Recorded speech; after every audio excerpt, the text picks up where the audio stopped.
사업, 가로주택 정비 사업과 모아타운 많이 들어보셨을 겁니다. 아마 우리 천호동 여러분들 모아타운 구역 내에 계시는 분들께서는 우리 천호 110-1대 모아타운으로 지정된 것이 큰 행운이라고 생각을 합니다.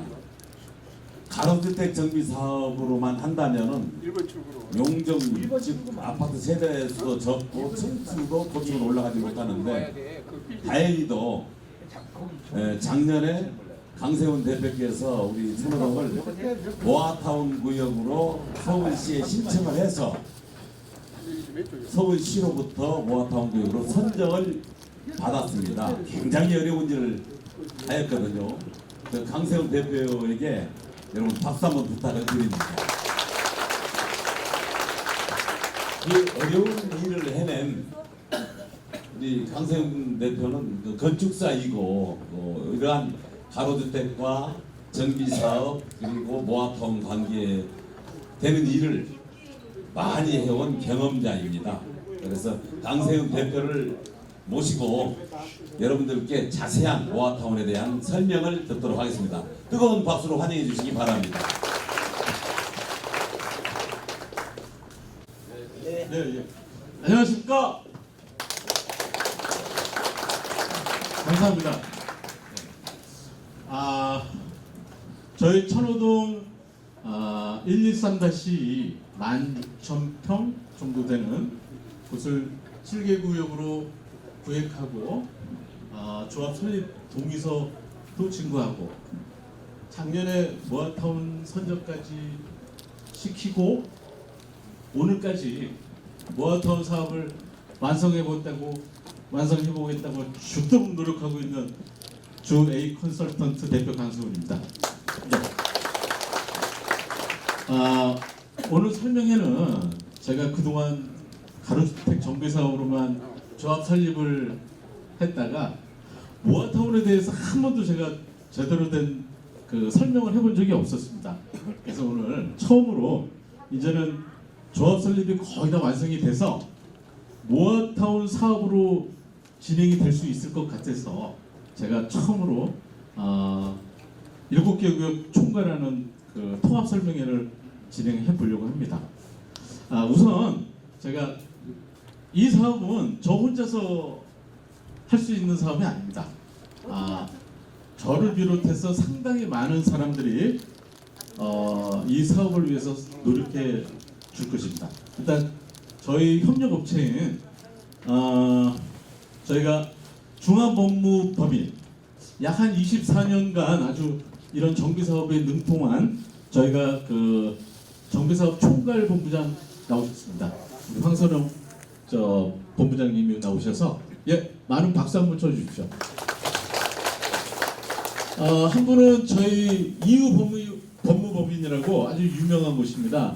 재정비, 정비사업, 기타 재건축 이런 사업에 대해서 아주 능통한 곳이고 본부장님 우리 윤재석 본부장님 나오셨습니다. 박수를 한번 해주십시오. 제가 거창하게 이렇게 준비는 하지 않았고요. 그냥 편하게 이렇게 어르신들도 많이 오셨으니까 전문적인 이런 용어보다도 모아타운 사업이 무엇인지 또 우리가 이렇게 궁금해하는 사항들을 제가 크게 한 5가지 정도 컨텐츠를 마련해서 제가 설명을 한번 해보려고 합니다. 이게 저희 보이실런가 모르겠지만은 2010년도 한 차례 정비구역 지정이 해지가 된 곳입니다. 제가 이제 2021년 당시 이 1구역만 처음 가로주택 정비 사업으로 조합을 설립하려고 저희와 이렇게 용역 계약을 하게 됐고요. 약 16,000평 정도 됩니다. 실사용 면적은 약 15,700평. 7개 구역으로 이렇게 가로주택 정비 사업, 소규모 주택 정비 사업이라고도 합니다. 이렇게 구역을 이렇게 못나게 쪼갠 이유는 소규모 주택 정비 사업 그 법에 맞게끔 굳이 만들려고 이렇게 7개 구역으로 나눈 겁니다. 그 7개 구역으로 나눴으니까 얼마나 불편하겠습니까? 결국에는 이렇게 하나의 단지가 돼야 되는데 운이 좋을는지 작년부터 오세훈 시장이 서울시 특별법으로 모아타운이라는 법을 제정했습니다. 7개 이렇게 쪼개진 구역을 하나의 단지로 만들 수 있는 그런 어떤 특혜를 줬습니다. 뭐 여러 가지 이유가 있는 걸로 알고 있습니다. 차기 대통령 자리도 좀 노려보고 저희가 연간 한 5만 호 정도씩 서울시에서 주택이 필요한데 전 시장이 물량을 상당히 그 적게 인허가를 내줬던 것 같습니다. 그래서 부랴부랴 짧은 시간 내에 그 재개발 지역들이 들어갈 수 있도록 또 한참 아파트 가격이 상승됐었으니까 그때 서민들도 너도 나도 좀 아파트 좀 살아보자고 특혜들을 많이 줘서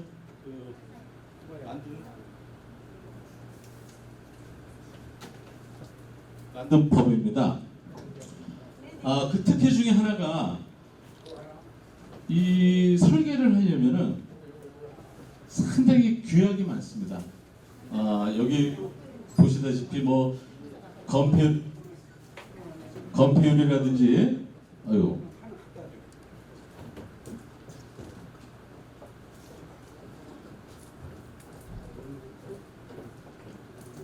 건폐율이라든지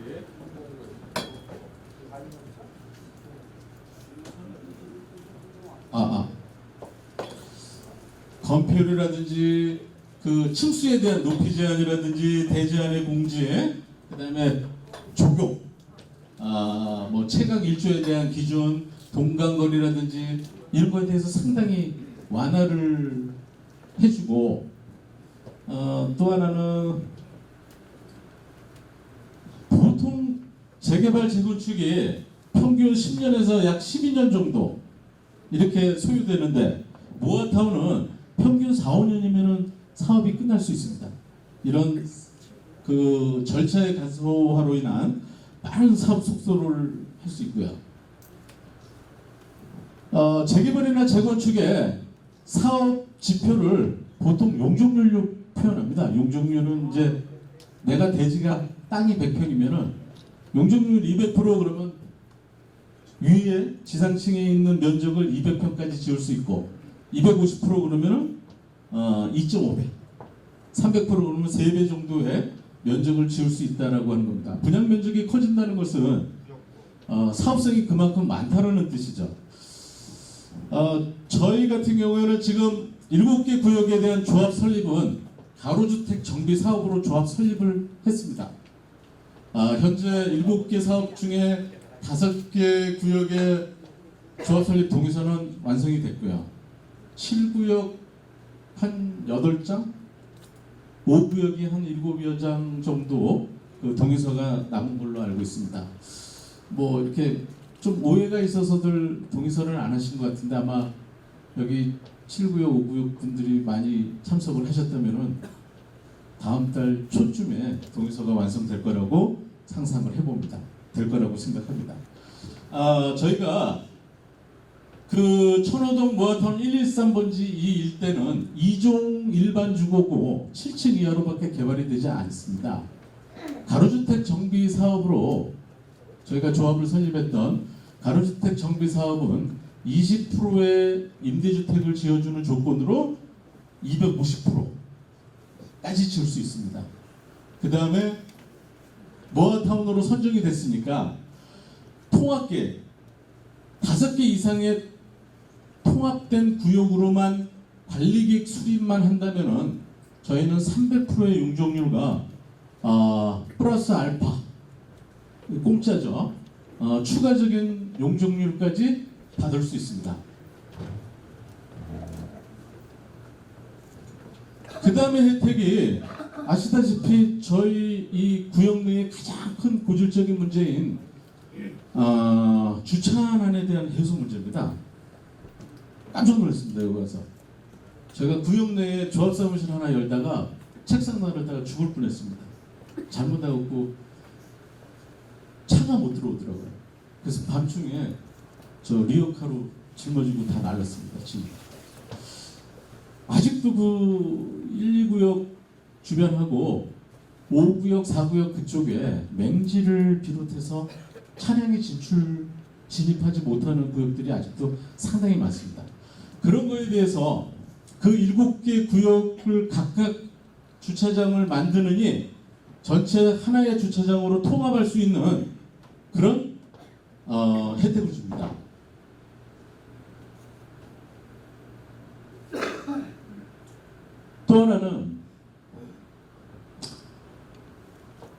또 하나는 저희가 300% 용적률을 주는 게 공짜는 아닙니다.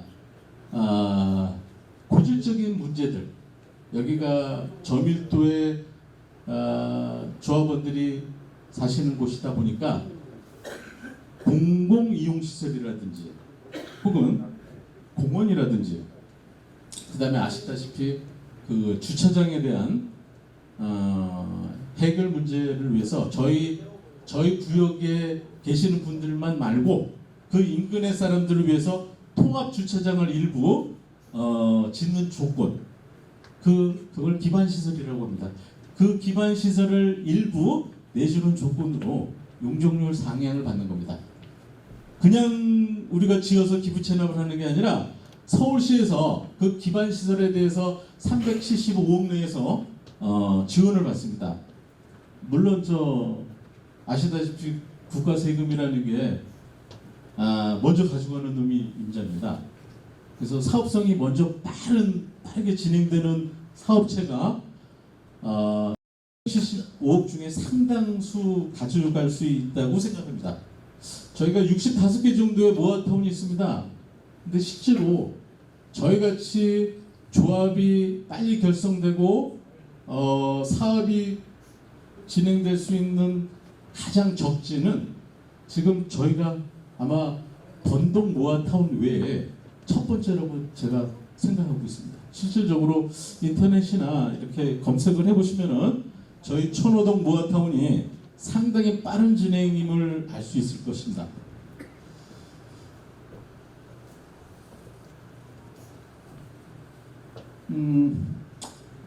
아까도 말씀드렸듯이 그 용적률이라고 하는 게 사업의 어떤 지표적인 건데 저희가 2종 일반 주거일 경우에 용적률이 200%, 가로주택 정비 사업일 경우에는 250%, 모아타운일 경우에는 300%에서 플러스 알파를 받을 수 있다라고 제가 설명을 드렸고요. 이거는 제가 7개 구역에 그 사업성이나 사업 계획서를 구청에 제출해서 그 동의서 초안을 받아왔습니다. 그 사업 계획서를 잠깐 정리한 건데 제가 한번 설명을 좀 드리겠습니다. 지금 저희 구역이 7개 구역이 전체 대지는 한 16,700평입니다. 요건 실제 그 대지 면적이고 전체 토지 등 소유자는 532명입니다. 2세대라고도 표현하고 분양을 받을 수 있는 입주권을 가질 수 있는 조합원이기도 하지만 상당수는 현금 청산 대상이기도 합니다. 약 60분 정도가 이 중에서는 현금 청산 대상자입니다. 입주권에 자격이 되지 않는 그 다음에 저희가 가로주택 정비 사업일 경우에 뭐 1구역은 172세대, 2구역 187세대 이렇게들 소개해서 조합 설립 동의서들을 받았을 겁니다. 전체를 계산해 보니까 약 1230세대 정도 저희가 나왔고요. 그때는 지금은 그 층간에 대한 그 제약이 풀렸습니다. 층수에 대한 제약이. 그때만 해도 작년만 해도 지하 2층에 지상 15층밖에 가로주택은 지을 수밖에 없었습니다. 그 이후 저희가 용적률을 아까도 얘기했던 용적률을 다 계산해 봤더니 평균 250%가 가능하지만은 전체 구역이 231%밖에 지을 수 없습니다. 그게 왜 그러냐? 모아타운을 가로주택을 짓기 위해서는 아까도 말씀드렸듯이 건축 규제, 여기는 도로 간의 사선도 있을 거고, 그 다음에 이 각 구역마다 6m씩 도로를 만들어 줘야 됩니다. 가로주택이라는 게 가장자리로 도로가 6m씩 이상 구획된 그 구역을 가로주택 구역이라고 합니다.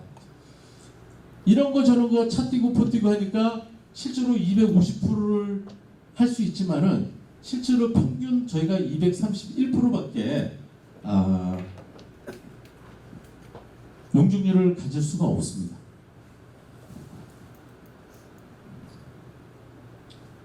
제가 요거는 그 가로주택과 모아타운의 사업성 비교를 수치적으로 간략하게 보기 좋게 제가 한번 뽑아봤습니다.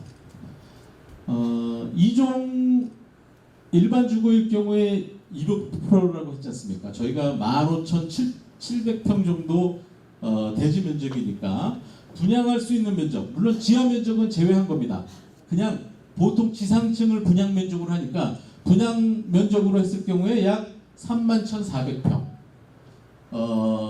250%지만은 저희가 실제로는 231% 평균. 그래서 약 36,200여 평 정도 분양 면적을 지을 수 있고요.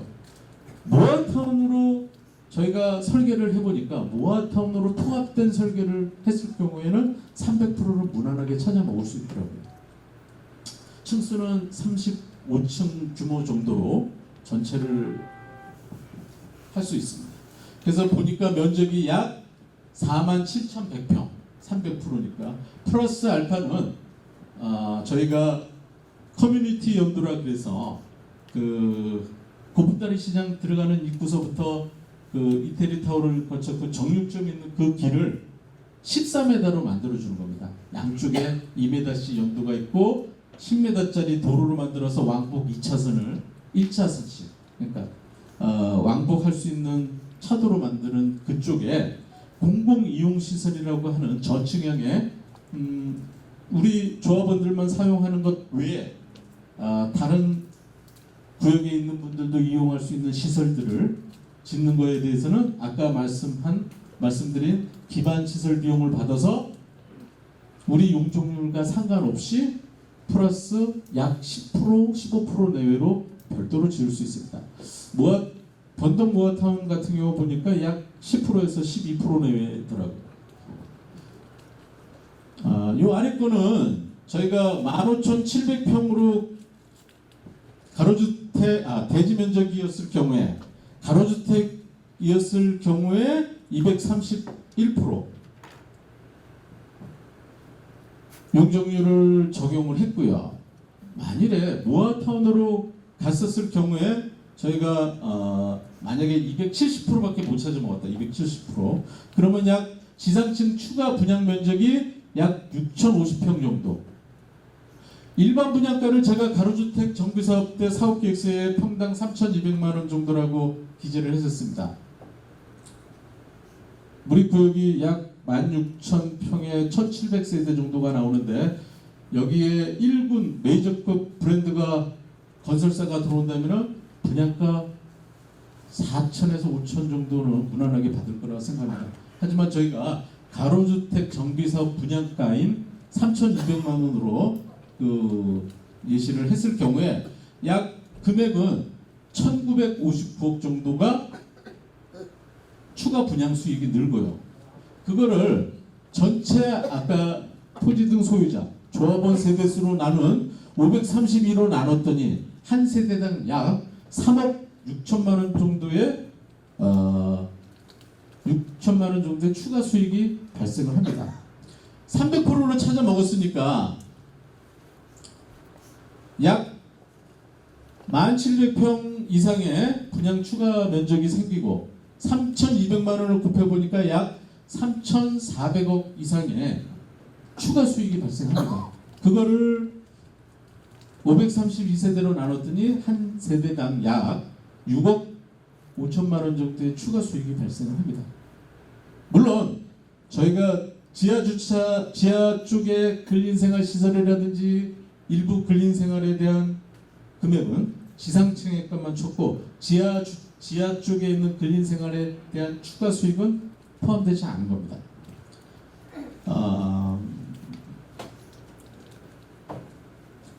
아까 저희가 분양가 3,200만 원이라고 했는데 제가 인근 강동구역만 일부 최근에 분양한 곳을 예를 들어 보겠습니다. 강동 헤리테이지라고 약 1,300세대 정도 되고 GS건설에서 건설한 곳이 있습니다. 분양은 아주 최근입니다. 22년 12월. 상당히 분양 시장이 안 좋을 때입니다. 작년 아시다시피 아주 최고의 하락을 했었을 시기에 GS건설에서 분양을 했는데 25평형, 저희가 주력 평형이 33평형과 25평형입니다. 25평형 같은 경우에는 7억 6천 일반 분양가입니다. 34평일 경우는 9억 7천. 뭐 시세가는 아직 입주를 하지 않은 겁니다. 그래서 그 피해, 입주권에 대한 피가 뭐 9억 6천에서 11억 정도, 13억 5천에서 14억 5천 정도 뭐 이렇게 거래가 된답니다. 이건 뭐 시세가니까. 또 하나 제가 예를 들어 본 게 그 많이 들어서 아시겠지만은 둔천 파크포레온입니다. 아시다시피 4개의 메이저급 건설회사가 들어왔고요. 12,000여 세대가 분양이 됐고요.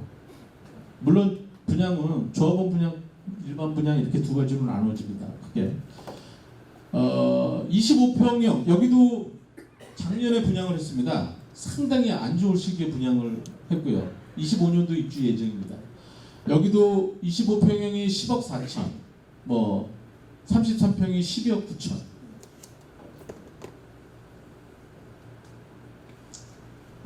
시장에 실제 피가 붙어서 거래가는 뭐 14억에서 20억 정도 한다는 걸 보니까 분양 시정이 뭐 저점을 찍은 건지 모르겠지만은 분명히 저점보다는 조금 나아졌다라고 생각합니다.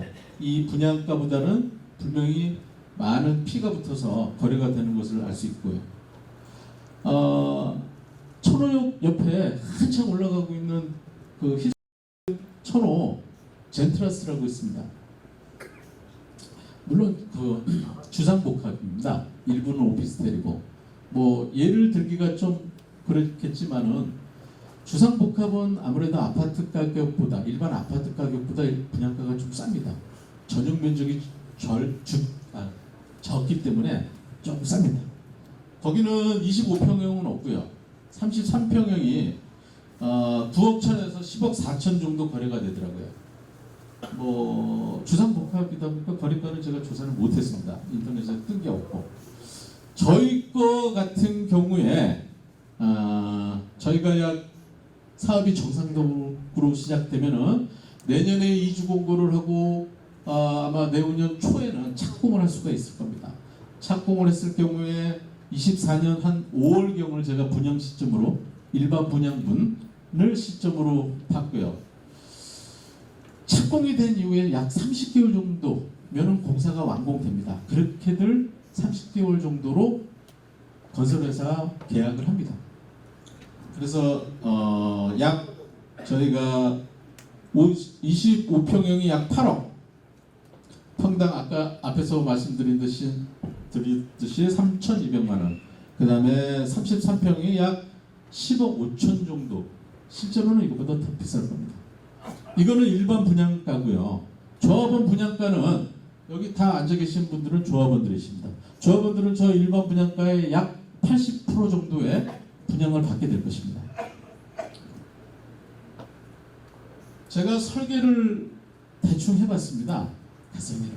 저희가 곧 관리계획을 수립하기 때문에 관리계획 전에 사전에 기본계획 설계를 해서 그 도시계획 설계업자와 아무래도 협상을 하기 위해서 가설계를 해봤고 조감도를 한번 그려봤습니다. 저한테 그런 설명을 들었던 분들도 상당수 계실 거라고 생각합니다. 아시다시피 저희 이 4구역 쪽, 이 7구역 쪽은 능선입니다. 그 천동초등학교에서 20m 도로변을 보시면은 그 고지대로 형성된 천동초등학교가 고지가 약 0으로 레벨을 본다면은 실제로 한 12m 정도 차가 있습니다. 크게 한 지하주차장 한 3개층 정도의 층수가 있고요. 상당히 고지대입니다. 아시다시피 신동아 쪽이나 이런 쪽은 뚝 절벽이 돼서 밑으로는 계속 그 암사동 쪽으로 내리막길이고요. 아마도 저희가 20m 도로변 외에 있는 뒤쪽에 있는 대부분의 6층 이상 되는 곳은 다 암사동 쪽에 조망이 될 거라고 생각을 합니다. 요새 아파트 값이 비싸냐 안 비싸냐에 대한 그 기준이 될 수 있는 한강 조망권이 가능한 곳입니다. 보시다시피 저희 쪽 위로 인근에 높은 아파트가 형성되지 않습니다. 설사 저 뒤쪽에 형성되어 있는 곳들도 상당히 저지대 쪽에 형성되어 있기 때문에 그런 말씀을 드렸을 겁니다. 제가 조합원 분양분은 그러니까 제일 좋은 세대를 우선 기본적으로 조합원 분양분으로 뺍니다. 아마도 한강 조망이 가능한 곳과 향, 그 다음에 층수 이런 기준으로 약 500여 세대 이상은 조합원 분양분을 우선으로 아마 할 것 같고요. 저희가 이 좌측에 있는 거는 가로주택 정비사업대 각 구역마다의 그 배치도라고 제가 그 사업계획서에 도면을 돌렸던 적이 있었을 겁니다. 15층 규모입니다. 우측에 저희가 이번에 300%를 용적률을 줬을 때 찾아 먹을 수 있나 없나를 알아야 될 거 아닙니까? 그리고 아파트가 적어도 어느 쪽을 바라보고 어느 쪽에 있어야지 좋은지, 그 다음에 그 단지는 어떻게 계획이 되어야 되는지 저희가 대충 가설계를 해봤습니다. 모아타운 지침이라고 하는 거에 커뮤니티 역도라고 있습니다. 대부분 그 대지를 횡단하는 혹은 종단하는 그 하나의 커다란 도로, 그 단지를 지나가는 큰 도로를 커뮤니티 연도라고 합니다. 여기가 현재 말씀드렸듯이 고분다리 시장 여기 있는 데입니다. 여기가 쭉 내려가는 그 정육점. 대부분 거주하시는 분들은 여기 아실 겁니다. 그 도로가 자세히 살펴보면은 고분다리 쪽에서 그 정육점 쪽에 그 도로가 한 3.5에서 4m 정도가 이렇게 흘렀습니다. 이렇게 내리막길입니다. 그래서 저희가 이 종으로 가는 이 도로는 14m 커뮤니티 연도라고 합니다. 이 도로와 저희가 7구역과 4구역을 질러가는 이 도로는 6m는 존치를 해야 됩니다. 저 뒤쪽에 사시는 분들이 사용을 해야 되는, 차량이 사용해야 되는 도로이기 때문에 나머지 도로는 저희가 7개 구역이 6m로 다 구역이 되어 있습니다. 6m 도로로 다 구분을 해놨습니다. 실제로는 현장에 가보시면은 그 도로가 실제로는 없습니다. 일부 연결이 되어 있고 대부분이 막힌 도로입니다. 그거를 가로주택으로 이렇게 풀어서 아까 그런 못난이 형태의 구역을 만든 것 뿐입니다. 하나의 단지로 꼭 만들어야 됩니다. 그래서 이렇게 종으로 흐르는 보행자 도로를 만들고, 이 도로 커뮤니티 연도의 이 도로는 한 개층 정도가 흘렀기 때문에 중간쯤 들어가다가 요 중간 부분은 캐노피라고 하는 뚜껑을 만드는 겁니다. 그래서 그 도로가, 이 도로 보행자 도로는 쭉 연관이 연결이 되는 걸로 기본 계획을 했습니다. 그 다음에 여기 7구역 분들이 와 계시는지 모르겠지만은 7구역을 참 많이 고민을 했었습니다. 모아타운에 포함을 시켜야 되는지 말아야 되는지 참 고민을 많이 했었습니다. 7구역 분들이 몇 분 찾아오셔서 아시다시피 이 지형은 화강암 단지입니다. 공사를 해보신 분들은 아시겠지만은 상당히 딱딱한 돌판입니다. 유독 저 7구역이 상당히 지대가 높습니다. 섬처럼 뚝 올라와 있고요. 뒤쪽에 그 신동아가 있는 쪽이 절벽입니다. 우리 7구역에 아파트를 설사 짓는다고 하면 뒤쪽에 신동아가 약 15층 정도 높이로 가려져 있습니다. 그래서 아파트를 지으면은 그 7구역 사람 조합원들은 15층 높이는 저 한강을 조망하지 못합니다. 신동아 창문 보고 살아야 됩니다. 그래서 아까도 말씀드렸듯이 7개 구역은 20%의 임대주택을 지어야 됩니다. 근데 공교롭게 지금은 임대주택을 섞어서 지어야 됩니다. 근데 모아타운에서는 어느 한 구역에 임대주택을 지었을 경우에 다른 구역도 임대주택을 지은 곳으로 가름한다라고 하는 지침이 있습니다. 그래서 7구역은 도로로 구획이 되어 있고요. 7구역 조합에 있는 저 자리는 임대주택하고 지하에 공동 주차장을 만들어서 저희가 기반시설로 일부 내주고 300%로 만든다면 좋겠다라는 생각을 했습니다. 제가 구상한 계획입니다. 다행히 관리계획 수립하는 동안 저게 가능하다면 그 7구역 분들은 상당히 수혜를 받을 거라고 생각합니다. 다들 이렇게 하나의 단지로 짓게 된다면은 네 구역 내 구역 없이 조합원들이 가장 혜택받을 수 있는 세대, 이미 조합원 세대로 빼놓은 그 세대를 추첨에 의해서, 추첨은 제가 하는 게 아니라 그 국민은행에서 전자추첨해 줍니다. 경찰관 입회하에. 조합원들의 세대수는 한강이 조망되는 곳으로 다 배정이 될 것입니다. 나머지는 일부 7구역의 임대주택과 나머지 약 800세대 정도는 일반 분양분이 돼서 그 수익으로 잡을 수 있을 것입니다. 모아타운과 가로주택 정비 사업일 경우에 왜 꼭 하나로 가야 되는지도 보여줄 수 있는 설계 계획입니다. 이 가운데 있는 이 도로들이 전부 다 각각의 6m 도로입니다. 도로가 있는 곳도 있고 없는 곳은 만들어줘야 됩니다. 폭이 6m가 안 되는 곳은 양쪽에 확보를 해서 6m 도로로 내줘야 됩니다. 그 안에밖에 공사들을 할 수가 없습니다. 요 조그만 이 사각으로 된 게 주차입니다. 주차. 실제로 가서 보면은 2.5m에 5m, 그게 주차 한 대입니다. 뭐 보시다시피 4구역 같은 경우에 이게 주차입니다. 이런 것들이. 요거는 7구역 주차고, 뭐 대부분 지하 주차장을 구역 내에서밖에, 도로 안쪽으로밖에 팔 수가 없습니다. 지하로 각 내려가는 램프도 상당한 부피를 차지합니다. 면적을 차지하고. 그래서 각 구역마다 지하 주차장을 따로 만들고 불합리한 모습으로 지하 주차장을 파게 되면은 저희가 법적인 지하 주차장에 제가 1.2대라고 아마 표현을 했을 겁니다. 한 세대당 1.2대의 지하 주차장. 만약에 저희가 7개 구역을 통합 주차장을 만든다면은 잘 보이시나요? 하여튼 뭐 이렇게 빡빡이 들어있는 게 이게 주차 대수입니다.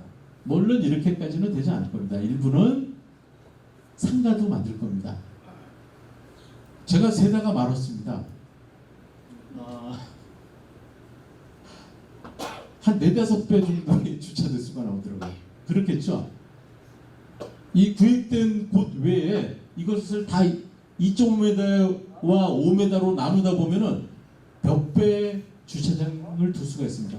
저희가 한 세대당 2대씩만 둬도 여기는 아파트가 올라갑니다. 아시다시피 지금은 아파트를 분양함에 있어 주차 대수가 많으면은 아파트 분양가에 대한 그 자유로움을 줍니다. 재산이죠, 재산. 뭐 계획도니까요. 아무튼 통합 주차장을 만들게 됨으로써 상당한 주차 대수가 늘어날 수 있다는 겁니다. 그래서 그냥 한 2대꼴 남겨두고 나머지는 전부 다 상가를 뒀으면 어떻게 했느냐라고 나중에 저희가 관리처분 계획 전에 통합심의 전에 한번 그 설문지를 돌려서 조합원들이 선호하는 것들에 대해서 한번 저희가 조사를 한번 할 예정입니다. 제가 천호동 이런 모아타운 설계 계획이라고 그냥 그렇게 명칭을 해봤습니다. 세 번째 장으로. 또 하나는 주차 계획입니다. 뭐 아시는 분들은 아시겠지만 동네입니다. 동네에 이거 주말도 아니고 평일이었습니다. 평일에 그 제가 아까 얘기하는 커뮤니티 연도의 주차장입니다. 그 주차장이 상당히 비좁은 거를 저희가 알 수 있을 거고요. 이 주차장이 2030년도서부터는 그 내연기관의 차량이 더 이상 만들지는 않는답니다. 우리나라에서. 전기 차량만 만든답니다. 그렇다면은 여기 아파트에 살아보신 분들도 계시고 아파트에 살고 계시는 분들이 있을 겁니다. 현재는 전기차가 그냥 많지 않아서 전기 충전소가 상당히 부족한 상태입니다. 저희가 아마 2006년도나 늦으면 2007년도에 입주를 할 건데 이제 한 2, 3년만 있으면 전부 전기차만 나옵니다. 아마도 적어도 2집에 한 대, 3집에 한 대꼴은 이런 전기 충전 시설을 둬야 되지 않을까 싶습니다. 또 하나, 내연기관의 차량 무게와 전기차에 대한 차량 무게가 엄청 차이가 난답니다. 그래서 기존의 방식으로 주차장을 설계했었을 경우에 붕괴에 대한 우려도 상당히 있을 거라고 생각이 들고요. 이번은 평면 계획입니다. 아파트가 이렇게 저희가 33평형일 경우에 25평형일 경우에는 탑상형과 판상형 판때기처럼 길게 아파트를 놓는다는 겁니다. 포비로 구상을 해봤습니다. 포비라고 하는 거는 쉽게 얘기해서 한 집에 거실이 있는 방향 쪽으로 창이 4개 있다는 겁니다. 창문. 방 하나, 방둘, 거실, 안방, 드레스룸, 그 다음에 방으로 만들 건지 서재로 꾸밀 건지 결정할 수 있는 알파룸이라고. 그래서 방의 용도를 쓸 수 있는 곳이 한 4곳 정도. 주방에는 물론 그 다용도실이 딸려져 있습니다. 화장실 2개. 요거는 25평입니다. 방이 하나 적은 거죠. 뭐 작은 방 같은 경우에는 한 9자 정도, 폭이 9자 정도에 12자 좀 넘어가는. 요새는 방을 크게 두지 않습니다. 추세가 대부분 거실을 크게 두고 방은 그 잠만 잘 수 있는 공간이고 농들 잘 두지 않습니다. 붙박이장으로 대부분 드레스룸을 두기 때문에 그런 가구에 대한 염려는 없으셔도 될 것 같고요. 요거는 제가 그 고분다리 쪽에 고분다리 시장 쪽으로 그 문주를 하나 세워봤습니다. 상징적인 문주. 어디 뭐 저기 동사무소 올라가는 쪽이나 혹은 도로가 이렇게 중간을 횡을 가로지르기 때문에 문주를 어디 놓을 만한 곳이 없더라고요. 저 2구역 밑에 두기에는 그쪽이 아마도 공원 어딘가를 배치를 해야 될 것 같고요. 그래서 그 2구역 커뮤니티 연도 쪽에 그 문주를 하나 둬봤습니다. 아까 그 문주에 2m 양쪽에 가로수가 있고 양쪽에 상가 부분들이 연도할 거라고 말씀을 드렸고요. 아마도 그 커뮤니티 연도라고 하는 부분을 저희가 설계를 하면서 스케치를 한번 해봤습니다. 그 14m 도로 쪽 얘기하는 겁니다. 그쪽에는 아마 가로시설물이나 도로 포장, 그 다음에 주민공동시설이라든지 근린생활, 상가들이 이렇게 저층형으로 배치가 되어 있을 거고요. 이거는 보행자 도로입니다. 그 길게 종으로 구획된 그 보행자 도로에 뭐 이런 시설들, 그 다음에 이거는 그 저층형의 상가를 제가 한번 스케치해 본 거고요.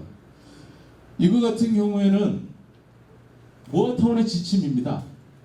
그 보행자 도로 및 커뮤니티 연도에 이런 저층형의 공공이용 시설들을 배치하고, 물론 이건 용적률에서 아까 빠진다고 했습니다. 그 다음에 상가라든지 기타 그런 부분들이 아마 배치될 것으로 저희가 관리계획을 수립하는 과정에 면적이라든지 용도들이 아마 결정될 거라고 생각을 하고요. 그 공동 이용시설은 저희 조합원들 뿐만이 아니라 외부의 분들도 같이 사용할 수 있는 공간들입니다. 골프 연습장이라든지 카페테리아라든지 사우나라든지 피트니스 센터 혹은 공공 도서관, 아마도 이런 시설들이 될 거라고 생각을 합니다. 네 번째로는 모아타운에서 가장 중요한 절차이기도 합니다. 다른 재개발, 재건축은 어떤 절차대로 쭉 진행되면 10년에서 약 12년 정도 걸린다고 제가 말씀을 드렸지만, 모아타운은 빠른 사업 속도를 보장합니다. 뭐 다른 데는 제가 마장동도 모아타운을 그 관리 계획을 지금 수립 중에 있지만은, 다른 거는 말고 일단 저희 천호동 모아타운 관리 계획에 대해서만 간략하게 설명을 하겠습니다. 크게 지금은 저희가 조합 설립이 거의 다 완성이 됐고요.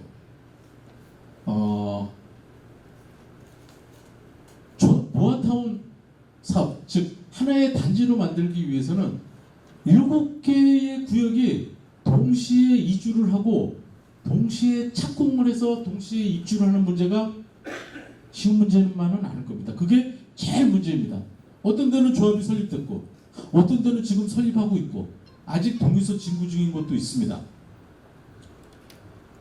그 전체적인 문제를 해결할 수 있는 방법이 바로 모아타운 방법 중에 하나, 아주 기발한 묘수가 있었습니다. 그게 바로 관리계획 수립 단계입니다. 이 사업의 주체는 서울시입니다. 승인권자. 그 승인권자는 모아타운을 선정해놓고, 자 이제 모아타운에 대한 계획을 니네가 수립해갖고 와봐. 그래서 구청에다 돈하고 내려줍니다. 그 구청은 그 일정한 돈을 가지고 입찰을 보게 되어 있습니다. 어떤 입찰을 보느냐? 구청 공무원들이 잘 모르지 않습니까? 그래서 저 같은 이런 건축사 시켜가지고 관리계획 수립업체라고 하는 곳을 입찰을 봅니다. 저희가 그동안 왜 안 했니라고 강동구청에 물어보니까 돈이 없었답니다. 서울시에서 돈은 2억 5천 내려받았는데 7대3 규모입니다. 그 30%가 강동구청이 없어서 관리계획을 그동안 입찰을 보지 못했는데, 이번 하반기 때 아마도 마련이 될 것 같다 그래서 7월달, 늦어도 8월달에는 입찰을 보기로 했습니다. 약 한 달 정도. 다행히 이게 입찰이 돼야지 한 달입니다. 대부분 재개발, 재건축도 이런 과정을 왔는데 강동구청의 유찰률이 90% 이상이랍니다. 저희도 유찰이 됐을 경우에는 3개월 혹은 6개월 정도 또 늦어질 수 있습니다. 결국에 사업이 늦어질 수 있다는 겁니다. 바로 이 관리 계획을 하는 이 기간 동안 저희는 누구누구가 통합해서 모아타운을 만들래?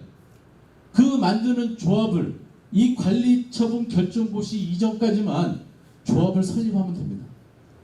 이 법적으로 수립업체가 결정이 되면은 이 수립업체도 상당히 적은 비용을 받고 일을 하는데 일정한 유효기간이 있을 거 아닙니까? 뭐 1년, 2년 내내 일을 할 수가 없지 않습니까?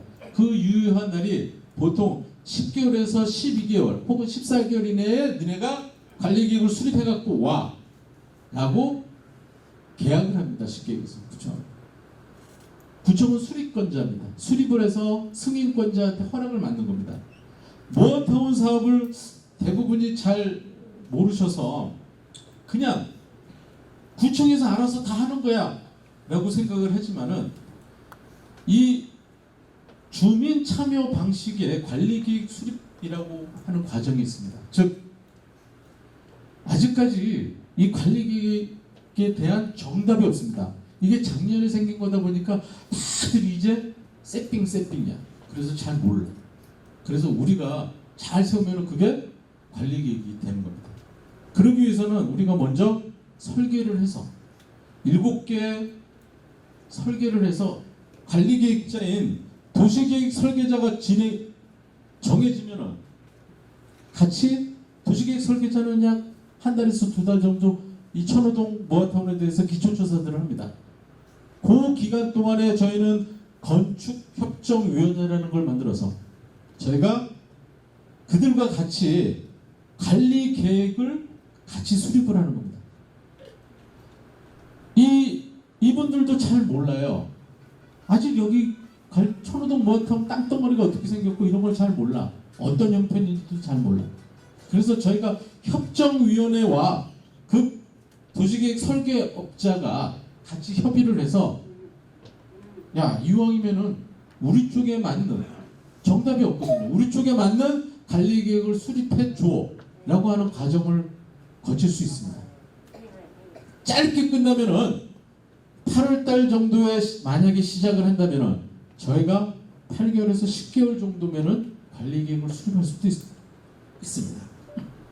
관리계획을 수립하고 난 이후에는 서울시는 주민 공람 공고를 하게 됐습니다. 2주 동안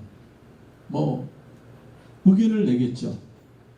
대부분의 전문적인 지식이 없어서 그 의견이 반영되기는 상당히 어렵습니다. 2주 후에는 공람 공고를 거쳐서 서울시는 결정 고시를 하게 될 겁니다. 드디어 여기는 선정된 곳이 관리계획도 수립됐고 조합원들의 의사도 다 반영됐으니까 여기는 이제 천호동 모아타운 단지야. 그래서 비로소 모아타운 구역으로 정해진 겁니다. 그런 과정을 진행된다는 걸 간단하게 제가 이렇게 서울시 이런 데 가보면 되게 복잡하게들 되어 있는데 결국에는 이 말입니다. 저희가 사전에 미리 통합을 하고 그 관리계획 수립자와 같이 협의해서 건축 협의나 기타 모든 것들을 진행해서 우리 천호동 모아타운에 맞는 관리계획을 수립하는 게 이 사업의 쟁점입니다. 이 과정이 제가 아까 이야기했듯이 빠르면 8개월, 10개월, 1년이면 끝낼 수 있습니다. 8월달에 시작하면 내년 8월달이면 끝난다는 얘기죠. 근데 이 안에 이미 건축이나 우리 천호동 모아타운의 설계를 가지고 이야기를 했기 때문에 다들 사전에 거의 묵시적으로 협의를 볼 수 있는 것입니다. 다음은 모아타운 사업의 성공 방법이라고 제가 굳이 이렇게 그 장르를 마련해봤습니다. 제가 여기 조합원들 저를 아시는 분들도 있을 거고 저를 처음 보는 사람도 있을 겁니다. 또 저 욕하는 사람들도 있는 걸로 알고 있습니다. 애초에 제가 이야기를 했습니다. 우리 구역은 하나로 지어져야 됩니다. 근데 그 하나로만 되는 게 문제가 아니라 그렇게 하나만 될 수 있으면 저희가 메이저급 건설사를 데리고 와서 브랜드 가치를 높일 수 있습니다. 그거는 우리 수익이 더 많아지는 겁니다. 라고 애초서부터 이야기를 했었습니다. 사람 7명 모아놓고 참 이 곳든 통합하기도 되게 힘들더라고요. 구역을 7개를 모은다는 거 무척 어렵더라고요. 해보니까. 이게 크든 작든 조합입니다. 조합이 설립 전까지는 다들 협조적이고 조합장님 좀 하시죠, 이사님 좀 하시죠 그러면 이 사업의 주체자가 좀 되시죠 그러면 다들 빼요. 근데 이렇게 조합이 형성되고 뭐가 이렇게 사업이 진행될 것 같으면 꼭 외부에 있는 업체들이 한두 사람을 꼬셔갖고 뭐 이렇게 저렇게 해서 조합을 파탄내고 그렇습니다. 모아타운 사업이 7개 구역을 하나로 통합하는 거 무척 어렵더라고요. 저 지금도 무척 어렵고 있습니다. 그러기 위해서는 모아타운 사업을 하나로 가기 위해서는 그 7개 구역, 사람이라고 표현을 하죠. 그 사람 7명이 건축 협정위원회라는 걸 만들어야 됩니다. 그래야지 이 땅 내 땅 구분 없이 짓자. 그 지어서 어떻게 운영할 건데 여기 관리비는 네가 내고 여기 관리비는 네가 내. 혹은 결국에는 그 7개 구역은 네 거 내 거 구분 없이 나중에는 결국에 하나의 단지처럼 구역이 되어야 될 것입니다. 처음에는 제가 그렇게 이야기 들으신 분들도 있을 거예요. 각 구역별로 사업비가 조성될 것 같아요 라고 얘기를 했는데 실제로 막상 진행을 해보니까 어떤 데는 240% 용적률을 받고 어떤 데는 220% 받고 그래요. 그런 기준으로 네 거는 싸구려야, 네 거는 좀 비싸 이렇게 했더니 나중에 모아타운으로 지금은 이제 가로주택 사업이 아닙니다. 모아타운 사업입니다. 모아타운 사업으로 가니까 모두도 300%로 다 돼. 그러면 거꾸로 240% 계산하는 사람들은 60%밖에 이익을 받지 못하고 220%로 처음에 계획했던 사람들은 80%의 수익을 받더라 이겁니다. 결국에는 애초에 하나의 뜻이 여기가 하나의 단지로 계획되어야 되는 게 맞다라고 생각이 듭니다. 그리고 결국에는 아마도 그렇게 관리처분 계획 저희가 2주 바로 직전에 관리처분이라는 거를 세웁니다.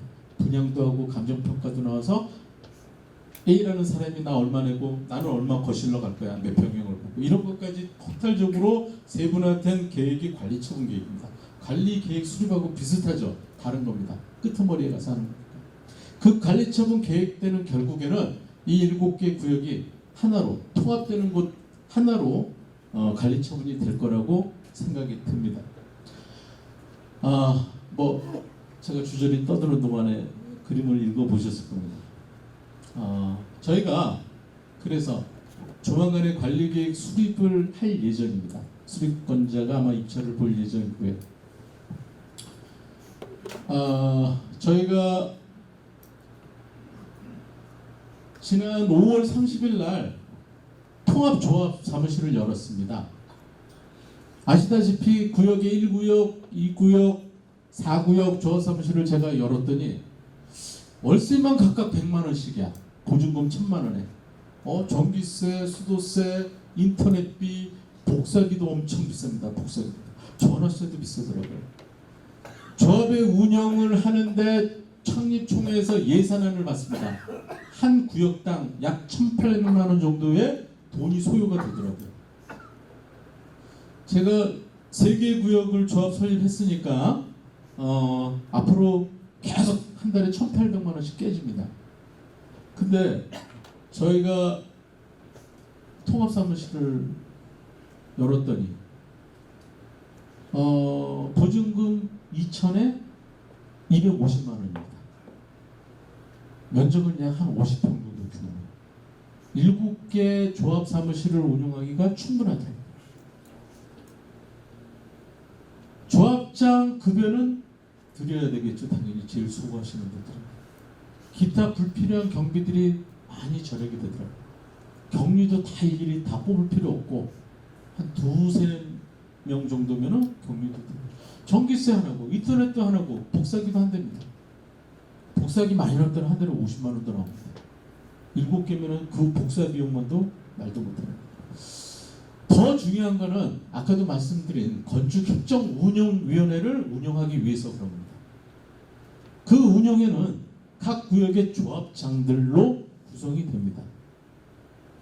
조합이 조합 인가가 난 곳도 있고 날 예정인 곳도 있습니다. 3구역, 6구역은 진행 중에 있습니다. 조합 설립 동의서가 완성이 돼서 지금 부지런히 내려고 합니다. 아마도 8, 9월 달 정도면은 인가가 나지 않을까 생각합니다. 나머지 5구역, 7구역은 그 전에 인가가 아마 될 거라고 동의서가 완성될 거라고 생각합니다. 한두 달 늦어지겠죠. 저희가 아까 이야기한 관리계획 수립 인가 전에만 조합이 설립된다면, 물론 건축협정위원회가 다 조합원이라고 했는데, 조합장이라고 했는데 아직 조합이 설립되지 않는 조합장이 무슨 권한이 있느냐라고 이야기를 하지만은 뭐 싫든 좋든 뭐 일부 분들은 제가 법에 위반돼서 뭐 이상한 소리들을 하시면서 권한이 없다 저다 하는데, 싫든 좋든 그 7개 조합 설립은 제가 합니다. 그래서 뭐 들어서 아시겠지만 1구역, 2구역은 현재 정비업체가 다른 데가 들어왔습니다. 나머지 5개는 제가 책임지고 통합해서 모아타운 관리계획을 수립을 하려고 합니다. 1구역, 2구역도 합심해서 들어오시면은 다 통합된 관리계획을 수립할 수 있을 겁니다. 그래서 저희가 요 사무실을 개소했습니다. 받으신 분들도 있을 거고 못 받으신 분도 있을 거고, 제가 뭐 이따가 연설이 끝나더라도, 설명회가 끝나더라도 궁금한 거 있으면 나중에 일로 찾아오시면 됩니다. 어느 구역이든지 상관없습니다. 결국에 모아타운을 선정시킨 목적은 하나의 단지로 건설하자는 겁니다. 결국 그 하나의 단지로 건설한다는 것은 결국에는 업체의 단일화입니다. 건설사라든지 그렇겠죠. 절대 어느 한 구역 독립해서 메이저급 건설사 절대 들어오지 않습니다. 1700세대니까 들어오는 겁니다. 메이저급 건설회사. 제가 이야기하는 메이저급 건설회사는 도구순위 10위권 됩니다. 건설회사가 다 같은 건설회사가 아니라 아까도 이야기한 그 건설회사의 하이 브랜드가 있습니다. 고급 브랜드를 다루려고 합니다. 이왕이면 다 훔침하니까 강남에서 다는 거 저희도 다뤄보자 이겁니다. 같은 가격이면. 몇 군데 접촉을 하고 있는데 상당히 고무적이고 괜찮습니다. 건설사도 그렇고요. 정비업체는 행정 용역을 주로 하는 업체입니다. 관리처분 계획을 수립할 때 제일 필요한 업체이기도 합니다. 그 정비업체도 하나가 되어야지 저희가 7개 구역을 하나로 만들 수 있을 것입니다. 설계업체도 마찬가지죠. 7개를 한 곳에서 설계를 하지, 각각 구역이 각각의 설계를 한다면은 그건 단합하려고 하는 게 아니죠. 감정평가업체도 마찬가지입니다. 아까도 말씀드렸듯이 여기가 하나의 조합처럼 감정평가사도 하나가 들어와야 되고, 구청에서도 우리 7개 구역을 한 감정업체를 둬야만이 서로가 공평할 겁니다. 내 재산이 이 사업에 있어 몇 프로의 지분을 갖는지는 이 감정평가를 통해서 밝혀지는 겁니다. 상당히 중요한 절차입니다.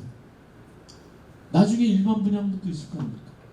그런 분양도 니꺼 내꺼 어떻게 나눌 거예요? 저게 다 섞여지면 결국은 업체들도 다 하나가 되어야만이 단지도 하나로 계획을 할 수가 있을 겁니다. 저희가 아까 이야기한 그 5가지 절차를 거쳐서 관리 계획이 수립된 이후에는 저희 조합에서 해야 되는 일이 있습니다. 결국에는 건축일입니다. 건설을 하기 전까지는 아까 이야기한 관리 계획이라는 게 수립이 되면은 건축 통합 심의를 받게 되어 있습니다. 쉽게 얘기해서 집 지으려고 그러면은 구청에 허가를 받죠. 그런 허가에 같은 절차인데, 이미 관리처분 계획 때 주민 참여 방식으로 했다면은 저희는 이 건축 통합 심의는 형식적인 절차가 될 겁니다. 번동 같은 경우 보니까 한 달 걸리더라고요. 그냥 인가를 내주더라고요. 그 다음에 아까도 이야기한 하나의 감정 업체로부터 전체를 감정 평가를 해야 되고, 조합원 분양 신청을 받습니다. 규정상 한 달씩입니다. 뭐 때에 따라서 조합이 합심해서 뭐 기간을 좀 연장시킬 수도 있고요. 동의서 조합 설립을 하는데 동의를 제출하지 않으신 분들, 분양 신청, 조합은 분양 신청까지 하지 않는다면 이길 날 그 내용 증명을 발송하게 되어 있습니다. 60일 이후에 매도 청구를 진행합니다. 위헌 소지가 분명히 있을 겁니다. 다른 재개발 재건축처럼 저 끄트머리 가서 야 소유권 이전해라 조합에 이런 과정이 아니라 아직 관리 처분도 안 됐는데 어떤 기준을 공탁을 하고 매도 청구를 할 거야. 문제가 있죠. 문제가 있는데 싫든 좋든 법은 따라가야 될 것 같아요. 아마도 그 기준은 감정평가, 종전가액이라고 그런다. 그게 시세가로 보장받지 않습니다. 감정가는 공시지가보다는 좀 높고 시세가 거래가보다는 좀 낮습니다. 그 가격으로 아마 현금 청산 대상으로 분류가 됩니다. 이 사업은 제가 몇 군데 사업을 진행하고 있지만 사업성이 제일 좋습니다. 너무 좋아서 제가 계산기 잘못 두들겼나 생각합니다. 아까 제가 개략적으로 설명해 준 한 조합당 6억 몇천씩 정도의 6억 5천 정도의 수익이 발생한다고 제가 말씀을 드렸습니다. 사업성 엄청 좋습니다. 그 마지막 단계, 그러니까 이런 재개발 재건축의 꽃이라고 합니다. 그 관리처분 계획을 포함한 사업 계획 승인 절차가 있습니다. 이것도 거의 번동 같은 경우를 보니까 관리 계획 수립과 관리처분 인가가 난 게 딱 1년 걸리더라고요. 엄청 빠르게 서울시에서 밀어주는 겁니다. 그 과정을 거치면은 이주 및 착공입니다.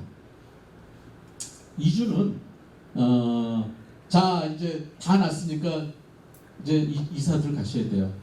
그래서 조합원들은 그 정해진 감정가의 기준 한 일정 부분에 이주비를 신청하시고 이주를 새로운 잠시 한 30개월 정도 살으셔야 될 것을 정해서 이사를 가셔야 되는 기간입니다.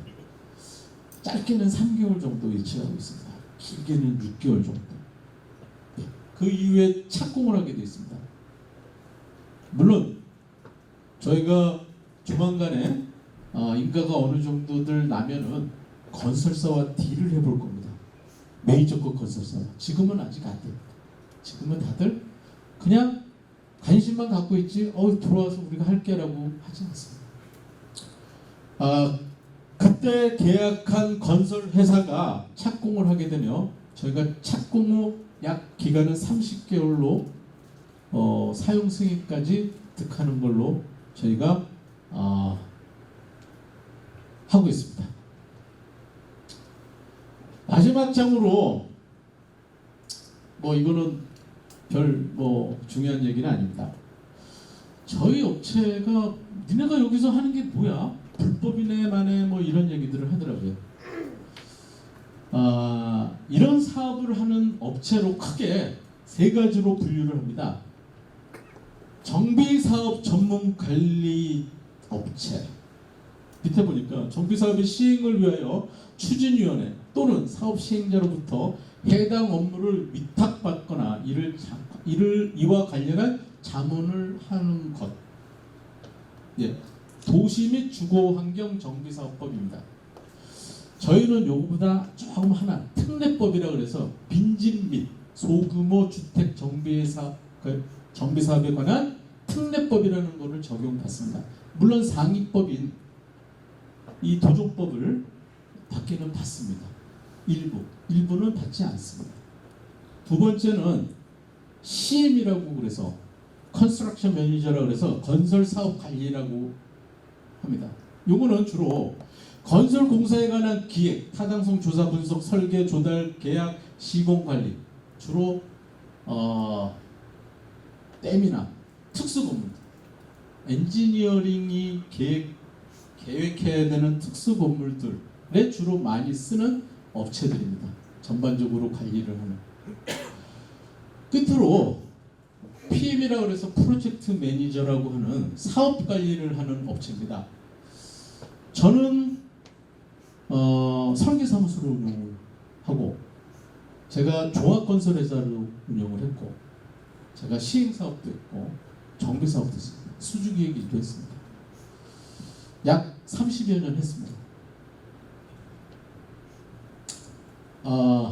프로젝트 요구사항을 충족시키는 데 필요한 지식, 기량, 도구 및 기법 등을 프로젝트에 적용하는 것이라고 하는 업무를 썼는데,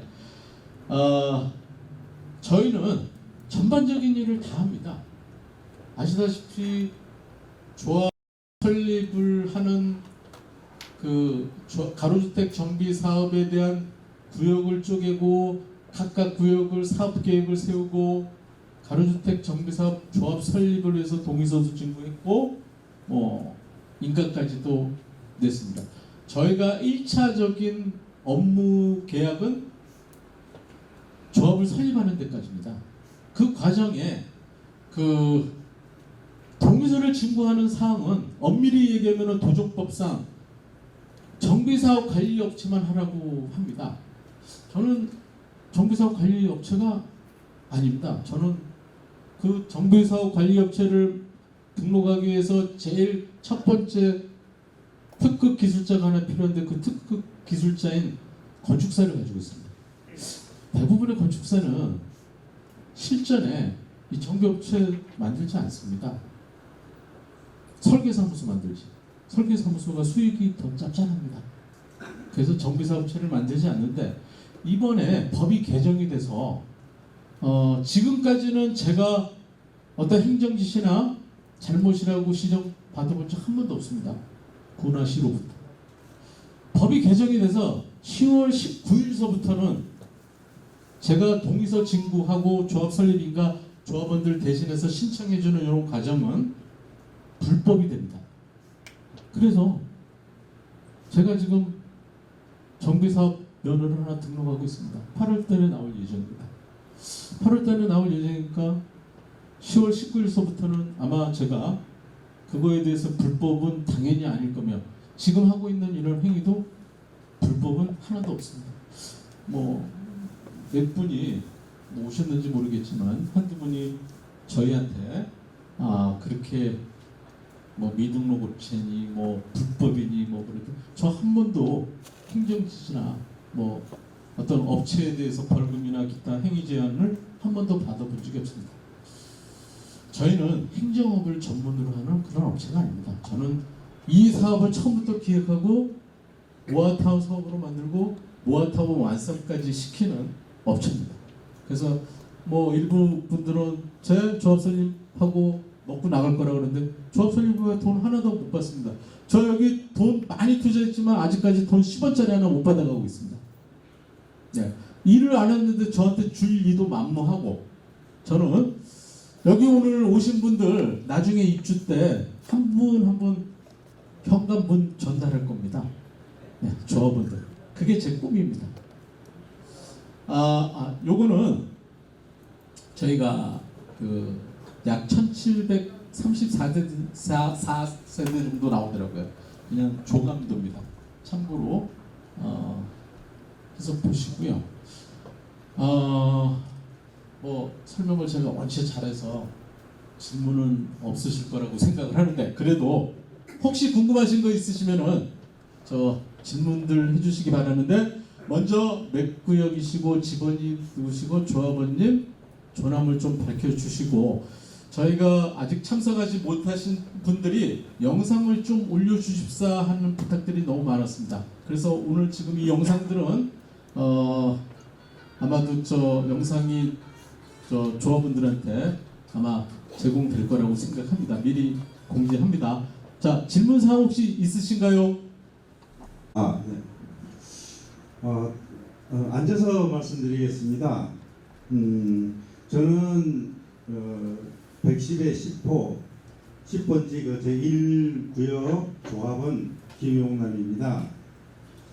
설명은 잘 들었는데요. 궁금한 것이 두 가지가 있는데, 설명 중에 간략하게 포함이 되어 있는 부분입니다. 첫 번째는 이 모아타운이 굉장히 경제적이라고 하는 부분은 충분히 이해가 됐습니다. 그런데 지금 주변에서 이런저런 얘기가 들리고 또 일구역의 소식지에도 일부가 들어있는데 거기에는 이제 뭐 이 타운 공사가 지연되기 때문에 1구역하고 1구역 조합과 2구역 조합이 따로 시공사나 설계사를 선정을 하겠다 이렇게 나와 있습니다. 이것이 가능한지 또 그 효과가 무엇인지 하는 것 하고요.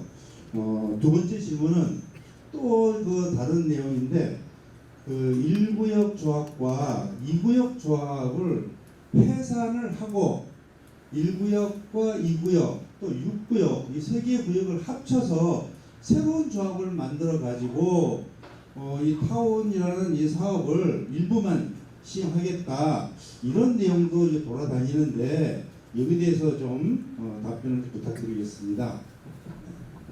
네. 한 가지 질문 하시는데 그 두 가지 하셨다.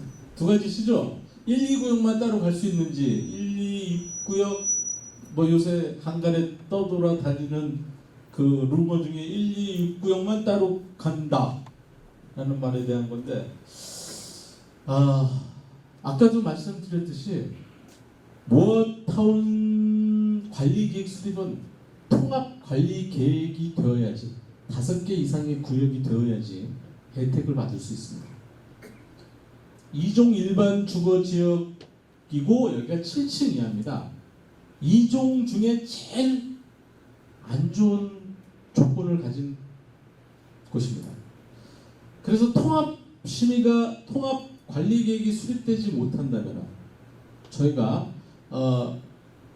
20% 임대주택을 주고 250% 용적률을 받는다고 했지 않습니까? 가로주택은 거기에 일부 기반시설을 내주고 기반시설을 내주기 위해서는 각각 내줄 수가 없어요. 각각 공원을 따로 줄 수가 없어서 하나의 통합된 계획을 해서 일부 통합주차장도 일부 지하에 내주고 일부 공원도 동시에 내준다면 그걸로 인해서 종상향을 받게 돼 있습니다. 한계층을 올려받을 수 있습니다. 그래서 200%에서 250%로 가로주택 그 용적률 상향은 20% 임대주택을 줘서 받았고요. 통합 계획을 세움으로써 2종에서 3종으로 종상향을 받아서 50%의 추가 용적률을 받는 겁니다. 그래서 300%가 되는 겁니다. 하지만 1, 2구역만 가지고는 20% 임대주택을 지어주고 가로주택 250% 될 수 있습니다. 하지만은 일단은 통합관리계획에서 빠지고 그 다음에 설사 종상향을 받는다고 하더라도 1, 2구역에서 공원도 내주고 지하주차장을 따로 일부 내준다고 해서 종상향의 조건을 받는다고 한들 2종의 7층 이하 지역에서 종상향은 2종밖에 되지 않습니다. 결국에는 250%일 거고 설사 300%를 받는다고 하더라도 1, 2구역의 그 대지의 폭이 상당히 좋습니다. 그래서 아까 이야기한 건축 규제 완화 즉을 적용받아도 이 아파트를 짓기 위해서는 도로 사선이나 일조권 사선이라든지 동간 거리, 이격거리라든지 대시안의 공지를 위한 규정이라든지 여러 가지 제약이 있습니다. 1, 2구역 그 지적을 보신다면은 상당히 좁은 느낌을 알 수 있습니다. 그래서 아마도 제가 가설계를 해본 결과 240 몇 프로밖에 찾아먹지를 못하더라고요. 또 1, 2구역을 뭐 일부는 뭐 먼저 우리 먼저 갈게 먼저 사업을 뭐 몇백억의 수익이 남아도 뭐 8, 9년이 걸릴 거면은 우리는 먼저 사업을 간다라는 그런 구역도 있더라고요. 절대 못 갑니다. 싫든 좋든 니들이 따로 가든 전체가 가든 싫든 좋든 똑같이 가야 됩니다. 여기가 왜? 모아타운 구역으로 선정이 됐기 때문에. 그래서 결국에는 니들이 하나가 됐든 두 개가 됐든 7개 모두가 됐든 간에 관리계획 수립을 합니다. 하지만 통합위원회에 가입되지 않은 구역은 그 통합건축관리계획 협정에 들어오지 않은 계획은 관리계획 수립에서 제외는 되지 않습니다. 그 종상향이라든지 기타 용적률 상향이라든지 혜택받는 것에 대해서 완벽하게 보장을 받을 수 없을 겁니다. 그거를 지금은 다들 잘 모르세요. 제가 지금 이런 얘기했지만 알아들으시고 피부로 실감하시는 분들은 없을 겁니다. 쉽게 얘기해서 아까 1인당 6억 5천만 원씩 내가 이익을 받을 거니 안 받을 거니에 대한 이야기가 피부로 딱 와닿는 순간 그게 과연 1, 2구역이 따로 가자라고 하는 거에 조합원들이 동조를 하는지 모르겠고요. 또 하나 1, 2, 6구역 예, 저도 그런 거 들었습니다. 뭐 문서로도 봤고요. 1구역에 있는 정비업체가 2구역 보고 니네 조합 해산하고 1구역도 해산할 테니까 6구역하고 같이 조합을 다시 설립하자 라고 하는 그런 말들이 있답니다. 그래서 2구역 그 조합장한테 네가 해산에 동의하면은 통합조합장 시켜줄게 라고 얘기했답니다. 문서로도 있더라고요. 바보죠 바보. 조합을 설립해놓고 법인입니다. 사단법인. 사단법인은 지금 많은 돈들을 지출됐고 그 돈을 누가 물어줄 거예요. 그리고 과연 조합을 해산해서 다시 조합을 만들 수 있을까요? 죽었다 깨어나도 못 만듭니다. 그런 적 한 번도 본 적 없습니다. 아까 설계업체도 말씀했나요? 설계업체? 모르겠습니다. 저 왜 들어왔는지. 아까도 제가 말씀을 드렸는데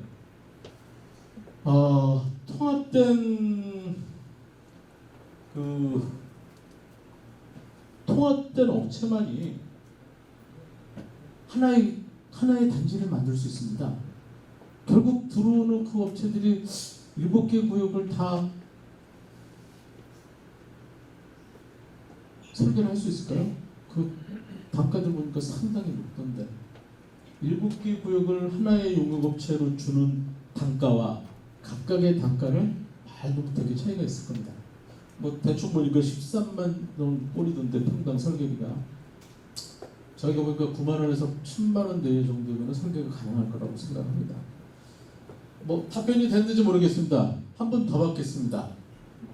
예, 말씀하시죠. 그냥 말씀드렸습니다. 4구요.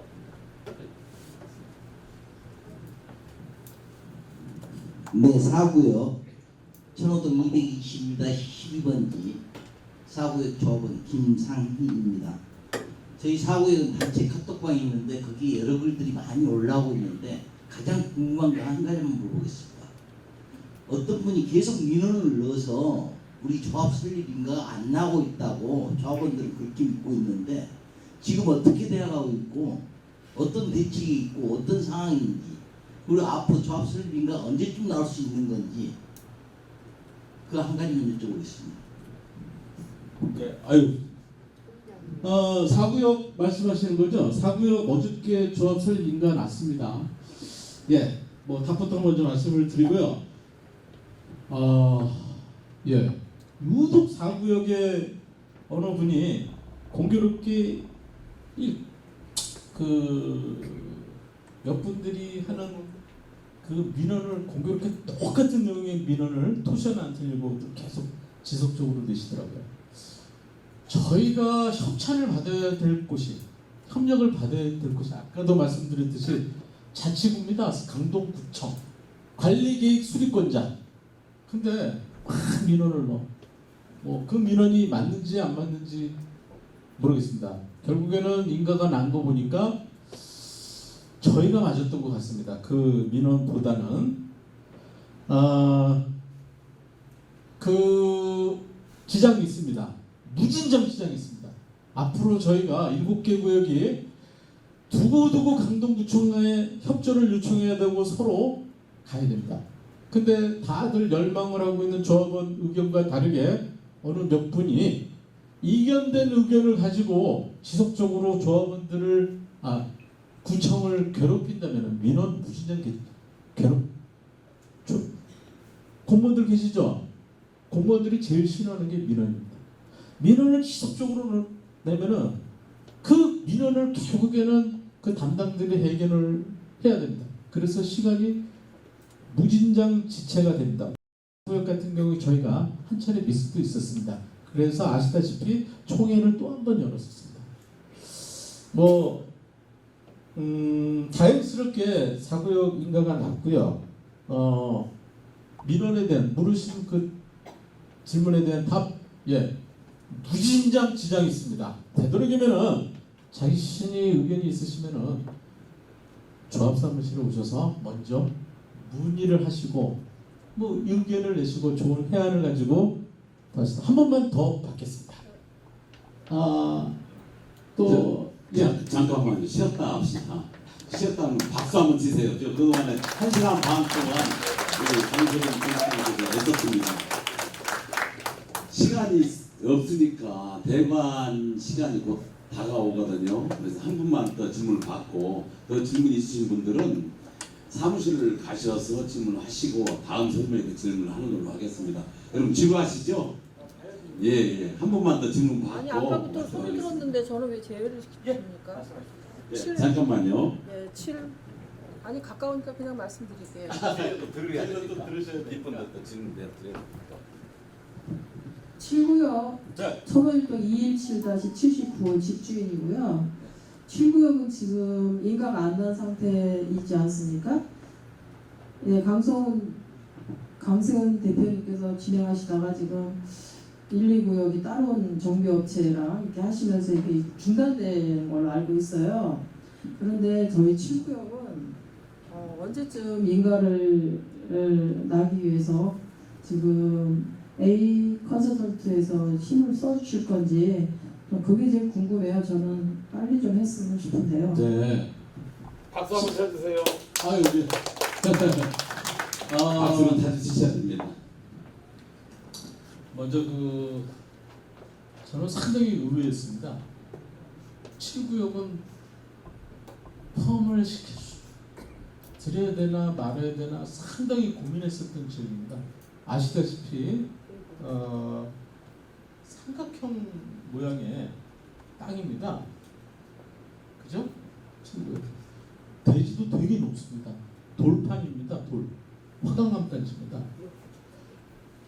가로주택 모아타운으로만 껴주면은 저기는 무조건 동의를 할 줄 알았습니다. 의외의 결과였었습니다. 들리는 이야기들이 있더라고요. 주민들이 7구역 빼놓고 뒤에 신동아 혹은 뒤쪽들이 개발이 되고 나머지 7구역을 제외해서 다 아파트 단지가 되면은 우리는 상가들 짓고 띵까띵까 금싸라기 땅 된다. 그래서 우리는 조합 설립에 반대를 하자라고 했던 의견들이 있더라고요. 아직 인가 들어가지 않았습니다. 아직 동의서 진구 중에 있습니다. 몇 퍼센트 정도 됐어요? 퍼센테이지라고는 얘기 못하고요. 전체 한 60여 분 되는 것 중에 8분 정도 제가 안 된 걸로 알고 있습니다. 고질적인 분들이 계시더라고요. 아까 그분들이 얘기하시는 그 문제를 가지고 우리는 반대할 거야. 니들 다 구역 개발되면 우리는 띵까띵까 금싸라기 땅 될 거야 라고 생각해요. 거기 차량도 진입 못하고 있습니다. 그죠? 그 방위 슈퍼 밑에서 차량이 올라갈 수도 없습니다. 맞죠? 예. 골목길이 6m 이상 확보가 돼야 되는데 그렇게 되어 있지도 않습니다. 또 보니까 구역 내에 또 몇 분이 어떤 그런 내 땅태인이 싸움을 해서 또 안 좋은 이야기도 들리고 아무튼 인가는 아직 진행도 안 했습니다. 동의서가 들어와야지 80% 동의서가 채워져야지 비로소 창립총회를 거쳐 조합 설립 인가를 내고 아까 이야기한 관리처분 계획전에 조합이 설립되어야 됩니다. 그렇지 않으면 제가 끼워드리고 싶어도 조합원들이 평형감사도 나시는 그만인데 조합원들이 협조를 하지 않으면은 될 수 없습니다. 또 하나 1, 2구역이 다른 정비업체가 들어와서 제가 사업을 중단했다라고 그렇게 말씀을 하셨는데 전 중단한 거 하나도 없고요. 뭐 업체 뭐 조합원들이 이포서 뭐 이렇게 선정한 업체인데 제가 이래라 저래라 뭐 할 수 없습니다. 오늘 저는 모아타운은 반드시 하나의 단지로 건설이 되어야 되고 그러기 위해서는 하나의 업체들로만 구성이 되어야 된다고 말씀을 드렸습니다. 제가 아무리 이야기하고 아무리 설득을 해도 그 조합원들이 원하지 않으면 제가 어떻게 할 수 있는 방법이 없습니다. 일단은 5개 구역은 어느 정도 저희 쪽에 동의를 한 걸로 알고 있습니다. 또 제가 1, 2구역을 다른 정비업체한테 다른 정비업체가 조합원들을 설득해서 뭐 이렇게 한 이야기에 대해서는 저희 잘못도 없지 않아 있습니다. 뭐 오해를 한 용역비 이야기를 하더라고요. 그래서 아예 저희가 나머지 5구역은 아예 용역비도 다 깔라고 합니다. 조합원들이 정해준 용역비대로 제가 계약을 하려고 합니다. 그래서 뭐 1, 2구역이 정비업체가 다른 데로 구했다고 해서 제가 업무를 중단하고 그런 거 하나도 없습니다. 더 열심히 하고 있습니다. 더 열심히 해서 나머지 1, 2구역 분들도 저희 통합 건축위원회 꼭 들어올 수 있도록 열심히 노력하고 있습니다. 예. 네, 박수로 마무리하도록 하겠습니다.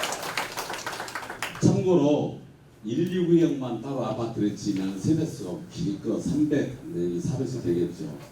아파트 시세도 없습니다. 100세대, 200세대 아파트 시세 없어요. 그런데 1000세대, 1500세대 그렇게 되면 프리미엄도 많이 붙게 되어 있습니다. 같이 가는 것이 여러분들께 큰 이익이 될 것입니다. 그동안 수고한 우리 강세훈 건축사님께 다시 한번 뜨거운 박수 부탁드립니다. 감사합니다. 네, 감사합니다. 제가 알림 하나 잠깐 놓쳤네요. 통합사무실로 이전을 하면서 그동안 조합원님들이 궁금해하시던 사항들, 뭐 여기는 뭐 세금에 대한 문제라든지 법적인 문제라든지 상속이라든지 증여 문제에 대해서 상당히 궁금하신 분들이 많더라고요. 제가 그런 걸 전문으로 하는 사람은 아닙니다. 그래서 저희가 아까도 말씀드렸던 협력업체들을 일정한 시간들을 할애하게끔 해서 궁금하신 사항들을 저희 통합사무실에서 상담을 받으실 수 있게끔 하겠습니다. 그래서 문의하시고자 하는 내용들이 있으시면은 아무 때나 방문을 해주시면 되고요. 미리 전화를 주셔서 약속을 정하시면 더더욱이나 좋겠습니다. 감사합니다, 여러분. 감사합니다. 이것으로 천호동 113-2번지 모아타운 설명회를 마치도록 하겠습니다. 감사합니다.